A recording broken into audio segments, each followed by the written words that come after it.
The rain fell in thin, cold threads as Clara stepped out of the car, her breath fogging in the damp night air.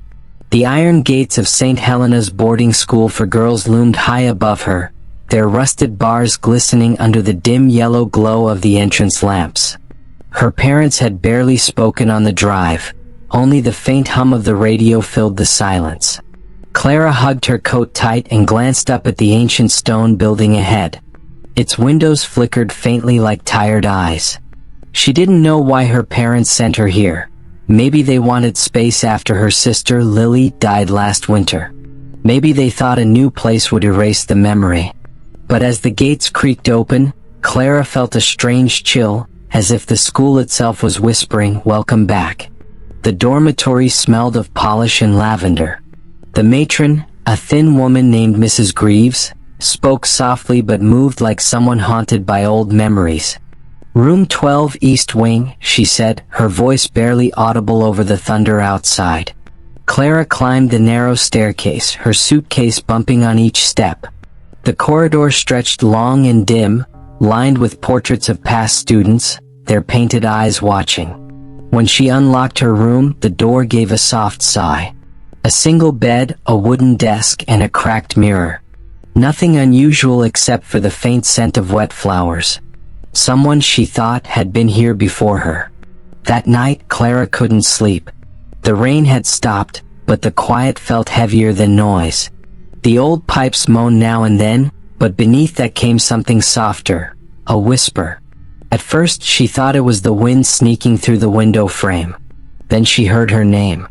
Clara. It was faint, drawn out, as if carried from somewhere deep within the walls.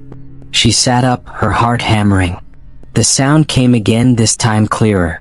"Clara, help me." She stumbled out of bed, trembling, scanning the room. The cracked mirror caught her reflection, but behind it, for a blink, another face flickered. Familiar. Lily.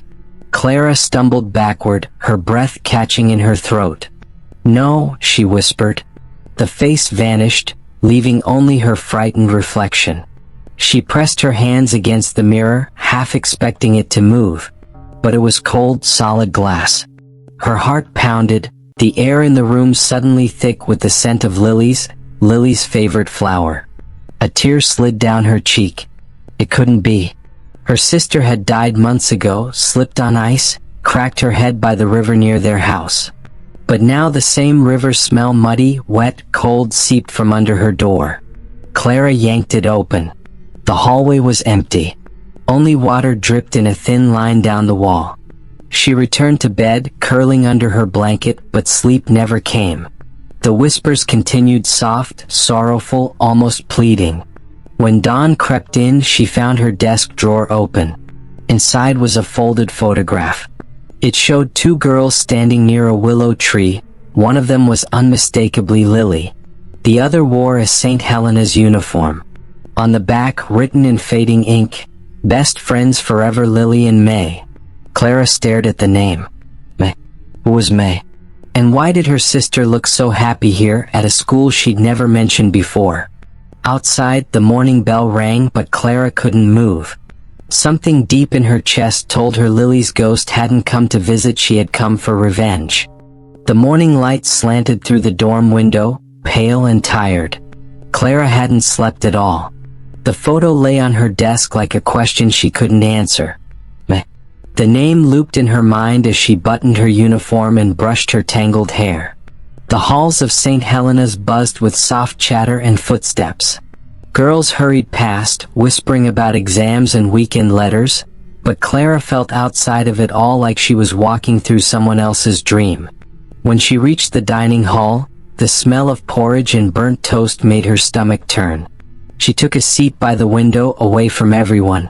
The rain had stopped, but the fog clung to the lawns, hiding the trees in ghostly shapes. Somewhere beyond that mist, the willow from the photograph seemed to call. "Are you the new girl?" a voice asked, breaking her thoughts. Clara looked up to see a tall, dark-haired girl with sharp eyes and a kind smile. "I'm Grace. You're Clara, right?" Clara nodded. Grace sat beside her, glancing at the untouched porridge. "You look like you've seen a ghost." Clara forced a smile, but her hands shook around the spoon. "Do you know anyone here named May?" she asked quietly.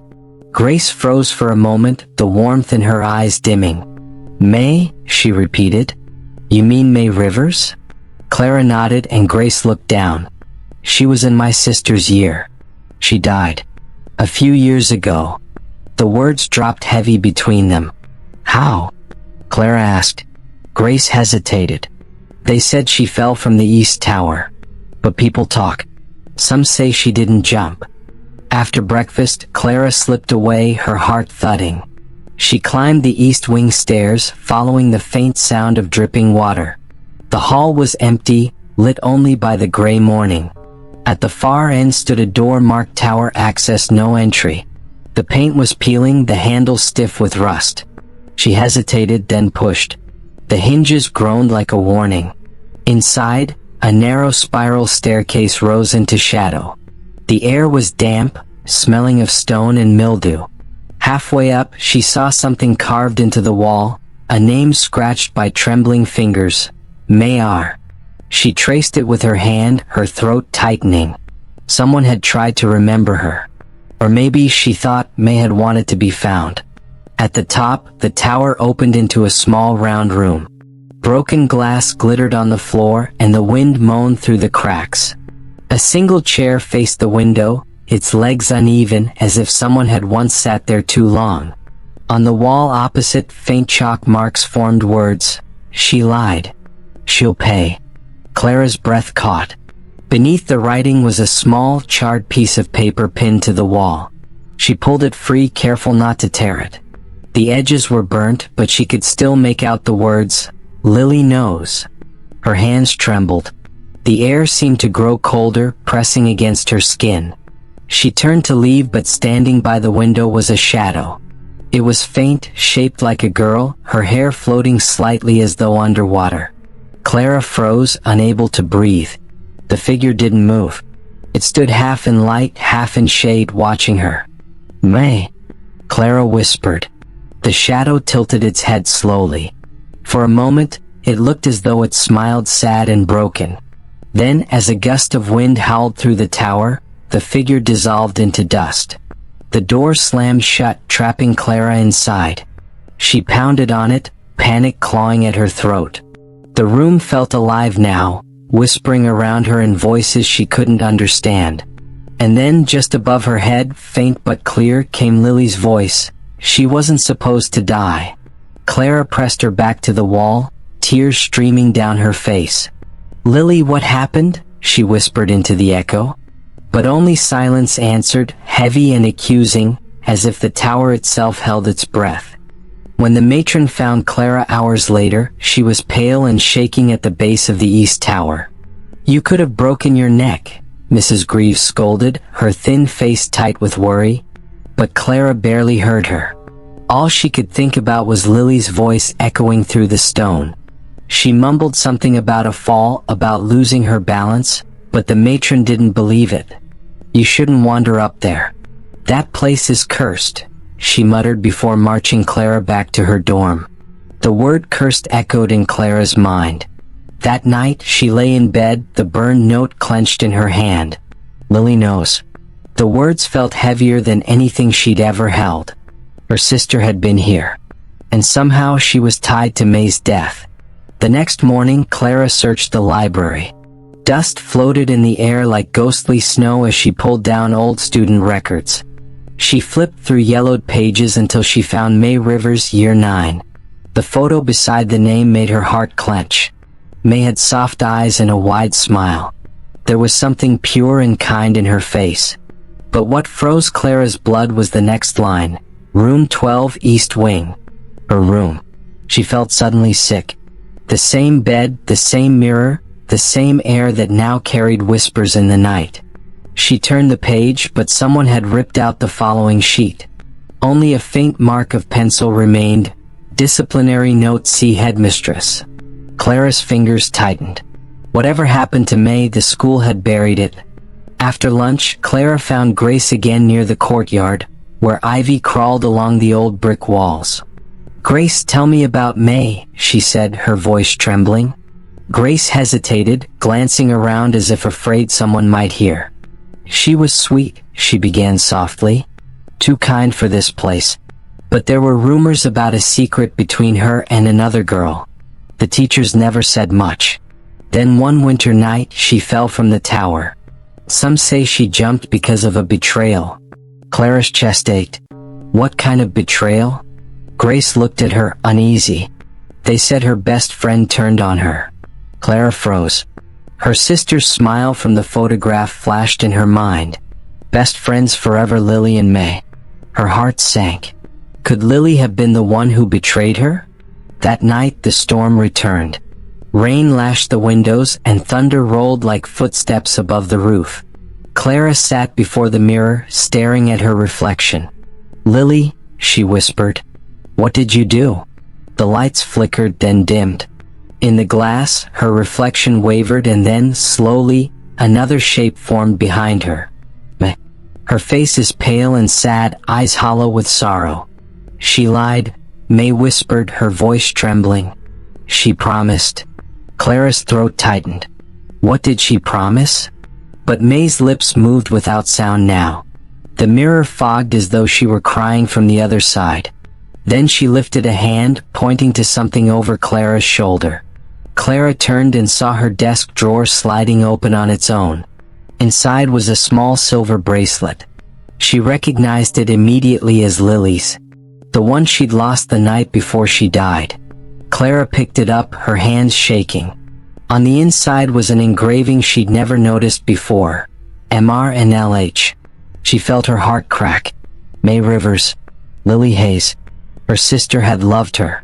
But love, she thought, could twist into something darker. When she looked back at the mirror, May was gone. Only her voice lingered, faint and cold. "Find what she hid." Clara clutched the bracelet to her chest, tears burning her eyes. The truth was somewhere in this place, buried under years of silence and guilt. And until she uncovered it, neither May nor Lily would rest. The next morning, Clara awoke before the bell. The storm had passed, leaving a pale fog over the school grounds. The world felt quiet, too quiet, as if the building itself was holding its breath. The silver bracelet still lay on her desk, catching the weak light.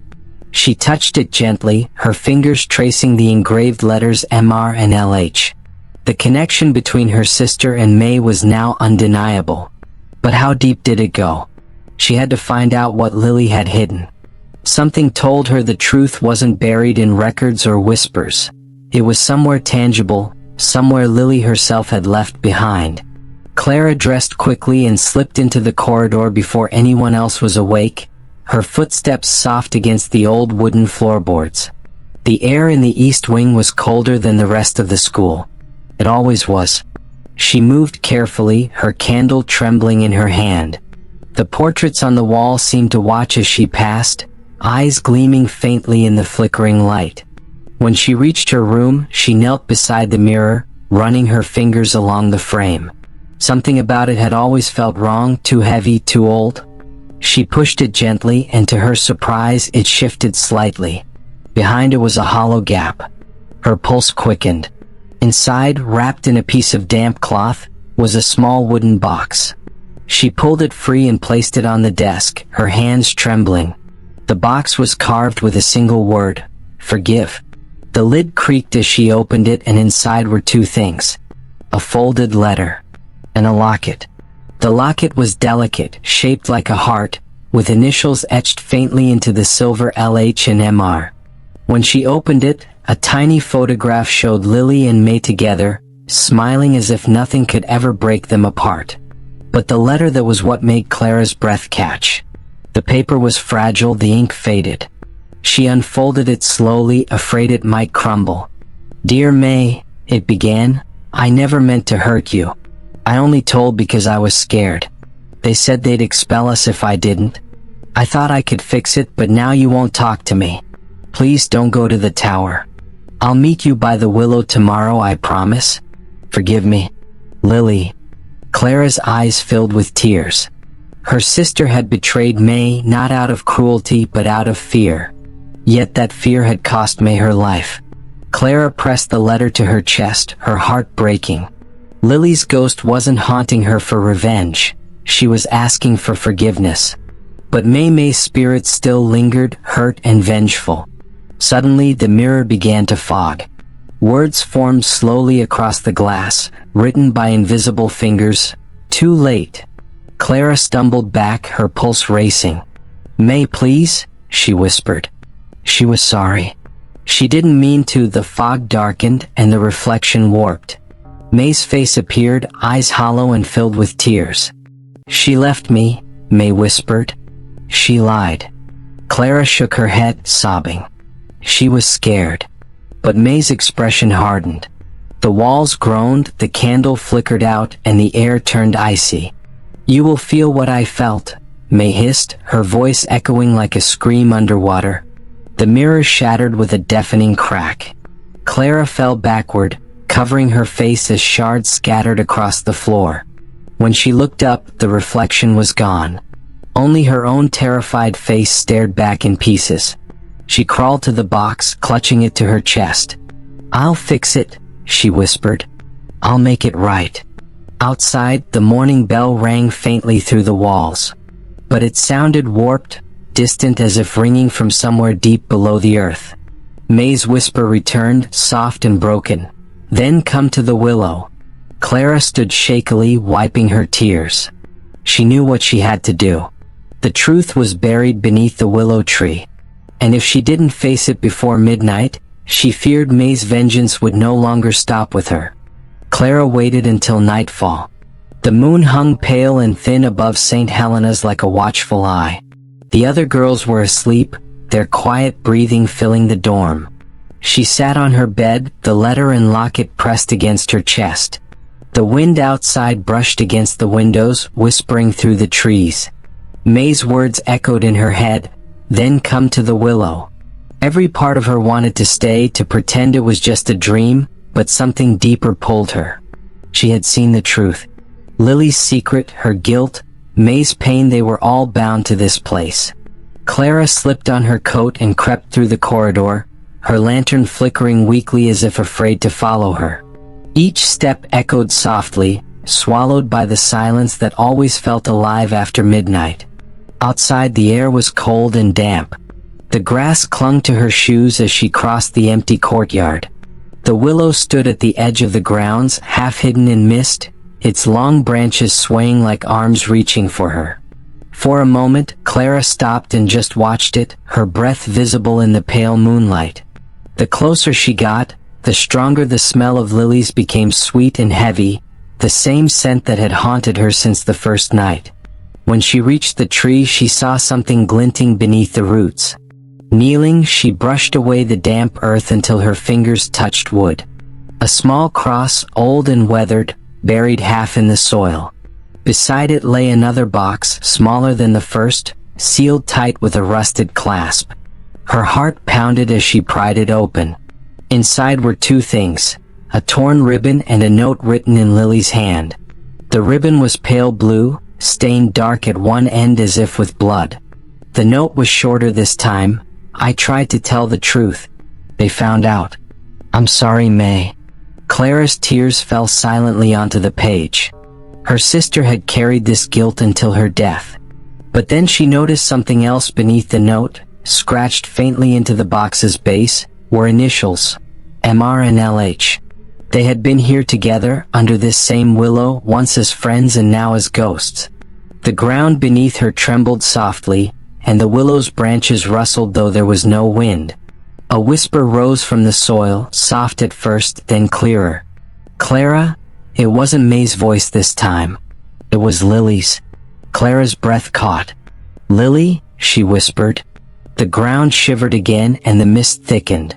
Slowly, a faint glow formed beneath the tree, a soft, silvery light that took the shape of a girl. Lily stood before her, just as she remembered, her hair drifting like smoke. "You shouldn't have come," Lily said gently. "It's not safe." Clara shook her head, tears streaming. "I had to. I know what happened. I found the letters. I know you didn't mean to hurt her." Lily's face broke with sorrow. "She doesn't understand," she said. she only knows the pain. The branches above them shivered, and the air turned bitterly cold. From behind the tree, another light appeared, darker, sharper. Her eyes burned with grief and rage. "You lied," she whispered, her voice echoing through the roots. The two ghosts faced each other, one trembling with regret, the other with fury. Clara stood between them, her heart pounding so hard she thought it might stop. "Please," she cried, "you both suffered enough." Lily tried to make it right. "She came back for you." But May's expression didn't soften. The air rippled with her anger, and the ground cracked open at Clara's feet. "She left me to die," May hissed. "She watched me fall." Lily shook her head desperately. "No. I tried to save you." The wind roared through the willow, tearing leaves into the night sky. Clara fell to her knees, gripping the locket. "Then let me fix it," she screamed. "If she can't make peace, I will." For a moment, the world went still. Then both spirits turned toward her, their hollow eyes glowing faintly. "Then you must finish it," May whispered. "At the tower." The storm returned as Clara climbed the east wing stairs once more. The thunder rolled across the night sky like a growl, and lightning flashed through the tall windows, painting the walls in sharp white light. Her lantern barely burned, flickering against the wind sneaking through the cracks. She carried the locket in one hand and the letter in the other, her fingers stiff with cold. May's words haunted her, "Finish it." At the tower. Every step upward felt heavier, as though invisible hands were trying to pull her back down. The school was silent, but it wasn't empty. The air seemed alive with whispers. She could almost hear her sister crying faintly, far away. At the top of the stairs, the tower access no-entry door stood waiting, the paint peeling like old skin. Clara took a breath and pushed it open. The air inside the tower was freezing. The same chair, the same shattered window, the same smell of damp stone and decay greeted her. But now the place felt different, awake, expectant. She stepped into the room, her lantern's glow stretching across the cracked floor. "May," she called softly. "I'm here. Tell me what you want me to do." The wind moaned through the tower like a sigh. Then, slowly, the temperature dropped until her breath turned to mist. A shadow appeared by the window, May, her long hair drifting like smoke. She looked almost human now, her face clearer than before, sorrow carved deep in her expression. "She begged me not to climb," May whispered. "But I was angry. I wanted her to hurt like I did." Clara's heart ached. "You both suffered," she said gently. "You both wanted forgiveness." May's eyes flicked to the locket. "She loved me," she whispered, her voice cracking. But love turned to fear. Her fingers brushed the window ledge. "I thought if I fell it would stop the pain. I didn't know she'd follow." Clara frowned, confused. "Follow?" May turned slowly toward her, eyes shining like silver. "She came after me. She tried to pull me back." Her voice broke into a sob. But the railing gave way. Lightning flashed, and for a moment Clara saw two girls at the window, hands locked together, one screaming as the other slipped. May's voice trembled. She fell too. Only she didn't die here. Clara's breath caught. Then how? May looked away. Her soul was broken before her body fell. The guilt kept her. And now it keeps you. The tower trembled. The window burst open and the wind roared through, tearing the lantern flame apart. Clara stumbled backward, clutching the locket. "May, please," she cried. "Let her rest. Let both of you rest." May's form flickered, torn between grief and fury. "Only one can leave," she said. Her voice echoed like 1,000 whispers. The room darkened until only May's pale outline glowed. "You carry her guilt now. You must choose her or me." Clara fell to her knees, tears streaming down her face. "I can't choose," she sobbed. "You both deserve peace." The locket grew warm in her hand, pulsing with light. Then another voice joined the storm, soft, trembling, familiar. "She doesn't have to choose. Lily stood beside May now, her form shimmering faintly. It's time to let go. For a moment, neither ghost moved. The wind howled around them, tugging at their hair and dresses like invisible hands. Then Lily stepped closer to May, her expression full of sorrow and love. "I never meant for it to end like that," she whispered. "I was afraid of losing you, but I lost you anyway." May's eyes filled with tears that never fell. "You promised you'd never tell," she said. "I broke everything for you." Lily nodded, her voice shaking. "Then let me fix it." She turned to Clara. "You know what to do." The locket pulsed again, brighter now, until it almost burned in Clara's palm. She understood. Holding it high, she whispered, "Forgive." A brilliant white light flooded the tower, swallowing the darkness whole. When Clara opened her eyes, the ghosts were gone, and dawn was breaking beyond the shattered window. Morning light spilled over the boarding school grounds like liquid gold. Clara sat on the edge of her bed, the silver locket resting in her palm. The tower was silent now, its shadows retreating into the corners where they belonged. The air felt lighter, warmer, as if the school itself had exhaled. For the first time in weeks she felt calm. The whispers that had haunted her, the cries of grief and anger that had echoed through the halls, were gone. She closed her eyes and remembered May and Lily, two girls torn apart by fear and betrayal, now finally at peace. A faint breeze drifted through the window, carrying the scent of lilies, sweet and soft, like a memory made whole. At breakfast, Clara walked through the hallways with a quiet confidence. Other girls glanced at her curiously, but she barely noticed them. She thought about Grace, the letters, the photograph, and the 2 boxes she had unearthed. Each had told a story, each had carried a burden too heavy for the living. Clara felt a strange sense of connection with May and Lily, as if their trust had somehow passed to her. She promised herself she would honor it not by fear, but by remembering. By sharing their story when the time was right, she would make sure the wrongs of the past were not forgotten, but transformed into something gentle, something human. That evening, Clara returned to the willow tree. The ground was soft with dew, and the branches swayed lazily in the wind. She knelt and pressed her hands to the earth where the crosses and boxes had rested. "Rest now," she whispered. "You don't need to wait for anyone anymore." A soft glow rose around the tree, faint and warm, like moonlight caught in water. For a moment she thought she saw 2 figures, one pale, one delicate, smiling at her. They didn't speak, but she felt the gratitude in the stillness. And then the light faded, leaving only the gentle rustle of leaves. Clara let herself smile, tears sliding down her cheeks. Peace had finally come, and with it, a strange sense of hope. Back in the dormitory, Clara placed the locket on her desk. It was no longer a symbol of pain, but of love and forgiveness.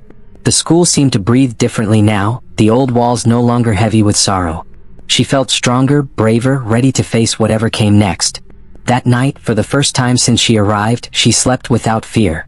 And in her dreams, she saw May and Lily, walking together under the willow, hand in hand, smiling at the sky. Clara woke at dawn, sunlight spilling over the floor, and for the first time she didn't feel the emptiness that had haunted her since her sister's death.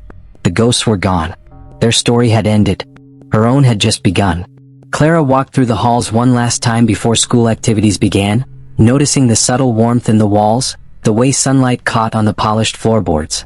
Each room, each corridor seemed a little less lonely, a little less haunted.